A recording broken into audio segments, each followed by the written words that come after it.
Hey guys, good morning. Welcome back to our channel, Dayton Squad. So on today's video is the most updated registration form of PADLAB. Details coming right up.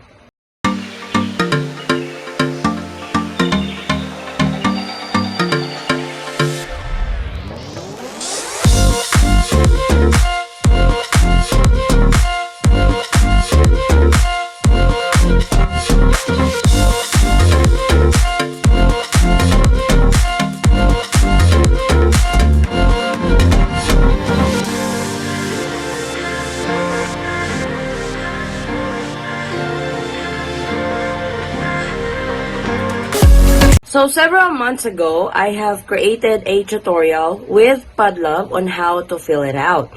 This time, they have upgraded it and they have added more data for you guys to fill out. So this is our tutorial for today, the most updated registration form for ECIF QR code for PADLAB.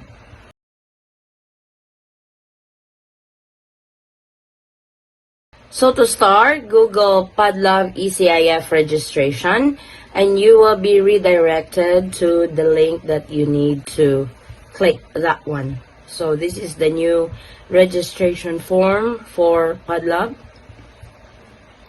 So to start, they will have a pre-registration. This, they would ask the purpose of your travel, the type of transaction, location, type of test, and type of service. So as you can see, these are the information that you need to put in. Next to that will be your personal information, booking reference. This is your booking reference and your flight number, your flight date, your itinerary. This is where you are landing in the Philippines. Is it in Manila, Cebu, or Clark? Then your passport number. For supporting document, this is your data page of your passport. Fill out the PhilHealth number if this is applicable to you. If not, you can leave it blank. Then they will ask for your name, last name, middle name, then your date of birth.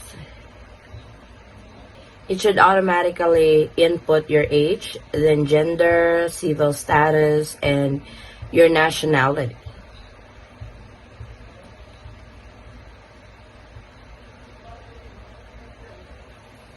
Then they will ask for your address information. Fill in your house number, street, province, where you're from, city or municipality. Everything is in there in the drop-down menu. You just need to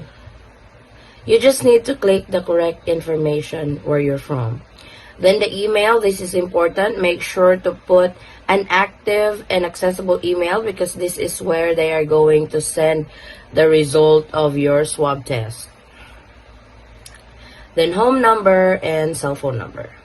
On the permanent address section, you can just click same as current address, the ones we fill it out right above. Then address outside the Philippines, fill it out. In here you will be asked the place of work, employer's name, employer's office or contact number. Fill that out if this applies to you. On the miscellaneous part, you don't need to put any if this doesn't apply to you. You can leave it blank. The next phase would be your employment. Click if you're a frontliner or a health worker. If not, fill out the blank what your occupation is, what your employer's name is, what industry you worked in, and the country of employment. Right below it is your current workplace address. Put your current workplace address if this applies to you. If not, you can leave it blank.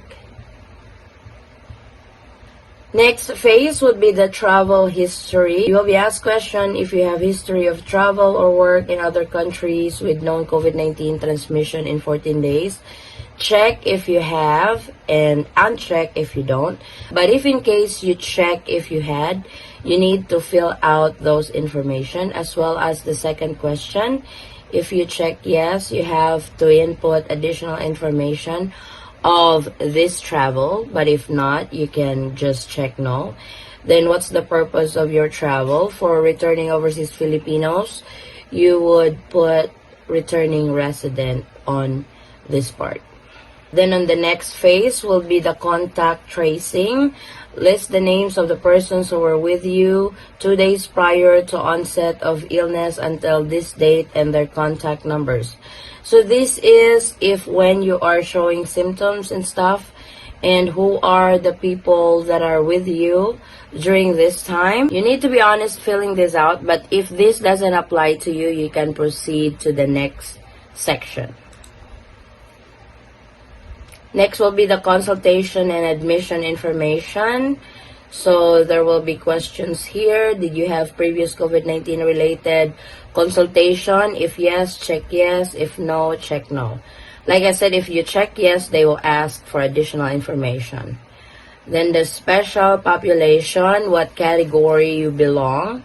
So you should choose returning overseas Filipino. If this applies to you, if you're a health worker, check health worker. If you're a foreign national traveler, check that. But for this case, we are using returning overseas Filipinos and the country of origin where you're coming from. List that in the blank, which is the United States of America. The next phase is the exposure history. Again, you will be asked questions if you have history of exposure to known COVID-19 14 days before the onset of signs and symptoms. You have to answer it honestly. If you have, check yes. If no, then no. But like I said, if you check yes, they will ask for additional information. Fill that out. But if this doesn't apply to you, you can proceed to the next phase, which is the clinical information. This is where you need to check signs and symptoms. If you are having cough, headache, or diarrhea, fever, and all that stuff. But if this doesn't apply to you, you can check none on those. Then you can click next. Then this brings you to the payment method. They have two options, which is over the counter. This is at the airport, or you can pay it ahead of time, which is GCash. If you wish to pay at the airport, check over the counter. And then this is the preview of all the information that you have filled out on this registration. Make sure to check everything is correct and all that. Then if everything looks good, you can click next. On this part, your registration is almost done. This is a data privacy consent in compliance with the data privacy and all that stuff. Just read it and check agree if you are agreeing with the terms and conditions. Then fill out the CAPTCHA in the blank and check next. In here, it would say you have successfully submitted your form. Thank you. Information has been submitted to Philippine Diagnostics Laboratory System for processing. Please see below information for your reference. So this is your QR code that you will be needing for your swab testing. This is what they are going to need from you when you land at the airport. So make sure you save this on your phone or print it out.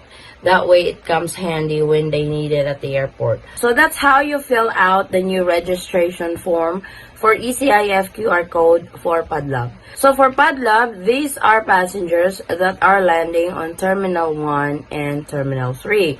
To avoid the confusion, if you are not flying with Philippine Airlines, you need to register with PADLAB 3 days prior to your flight. So make sure you have this ready before your flight to the Philippines. Like I mentioned earlier, save it on your phone or have a printout copy. That way you have everything handy when you land in Manila. Thank you so much guys for watching. If you find this video helpful, please give it a thumbs up and share it with your friends and family whom you know that can use this video as reference. If you are new to our channel, welcome. We do travel updates, and if you are not a subscriber yet, please consider subscribing and don't forget to hit that notification bell so you will be notified on updates like this.